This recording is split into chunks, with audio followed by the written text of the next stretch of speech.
मान लीजिए कि बिहार के आर्थिक सर्वे, बिहार के जातीय सर्वे में दलितों की संख्या 18% आई और जनगणना में 17.5 या 16 आ गई, तो आधिकारिक तौर पर संख्या वही मानी जाएगी जो जनगणना में है। दूसरी बात, जनगणना लोगों ने क्यों कराया, इसका क्या फायदा नफा नुकसान है?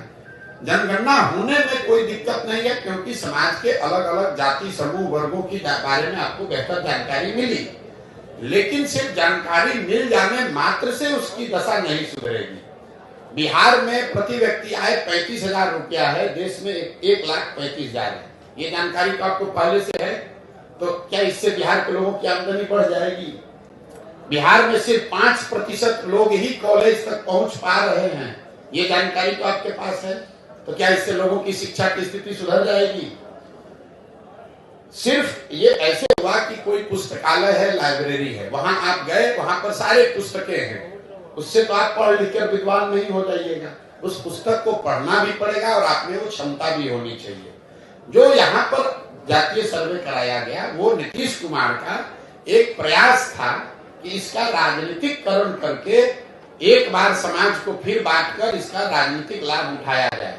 मैं पहले दिन से कह रहा हूं कि इसका कोई राजनीतिक लाभ नहीं मिलेगा, और इसका प्रमाण ये है कि जो नीतीश कुमार जातिगत सर्वे के आधार पर चुनाव लड़ने, प्रधानमंत्री बनने गए थे, वही भाग कर जाकर भाजपा में शामिल हो गए। तो अगर जातिगत सर्वे का चुनावी फायदा होता तो नीतीश बाबू भागकर भाजपा में क्यों जाते? इसका कोई चुनावी फायदा नहीं है। एक और जो महत्वपूर्ण बात है जातिगत सर्वे, सबसे महत्वपूर्ण बात, जातिगत सर्वे जो बिहार में आया वो आपको क्या दिखाता है? जिन जाति समूहों के वंचित होने, पिछड़ा होने की बात पिछले 40-50 साल में कही जा रही है, उन जातिगत समूहों की आर्थिक, सामाजिक, शैक्षणिक स्थिति में कोई सुधार नहीं हुआ है। ये नीतीश लालू जी ने जमीन पर पड़े हुए कीचड़ को अपने मुंह में लगा लिया। अब सवाल ये होना चाहिए कि भाई 30-32 साल से जिन जाति समूहों के नाम पर आप राजनीति किए, जिनको बल देने, आवाज देने, शिक्षा, रिजर्वेशन देने के नाम पर आप गद्दी पर बैठे, उनकी स्थिति तो बदली नहीं। तो इतने दिन से तो आप सबको बेवकूफ बना रहे थे, और उनकी हकमारी की किसने? पूरे बिहार में 32 साल से राज कौन कर रहा है? लालू कर रहे हैं, नीतीश कर रहे हैं। तो किसने इसको रोका है कि मुसलमानों को, पासमंदा समाज के लोगों को आप गृह मंत्री बना दीजिए? किसने नीतीश कुमार को रोका है कि किसी महादलित को आप यहाँ पर फाइनेंस मिनिस्टर बना दीजिए, सड़क का मंत्री बना दीजिए, शिक्षा मंत्री बना दीजिए, किसी अति पिछड़ा समाज को आप जल संसाधन मंत्री बना दीजिए? आज तक बनाया? ये लोगों का ये वोट लेते हैं, लेकिन जब सरकार बनती है तो उसमें जितने बड़े विभाग हैं वो तेजस्वी यादव रहेंगे, वो नीतीश कुमार रहेंगे। 18 साल में नीतीश कुमार ने गृह मंत्रालय नहीं छोड़ा, किसी अति पिछड़ा को गृह मंत्रालय दे दो।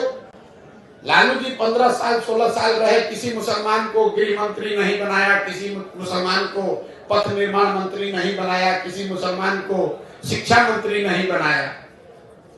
तो ये तो बेवकूफ बनाकर वोट लेने की बात है। जातिगत सर्वे के आधार पर इन लोगों ने ये दिखाया, ऊपर वाले ने इनके हाथ से ही करवा दिया कि देखो तुमने इन समाज के लोगों का एक्सप्लॉयटेशन किया, इनको बेवकूफ बनाया, इनके लिए किया कुछ नहीं। इसीलिए आपने देखा कि जातिगत सर्वे के आंकड़े आने के बावजूद समाज में राजनीतिक, सामाजिक कोई प्रतिक्रिया नहीं है। बिल्कुल लोग शून्य हैं उससे, लोगों को मालूम है कि बेवकूफ बनाने का प्रयास कर रहा है। मेरा 2 सवाल है।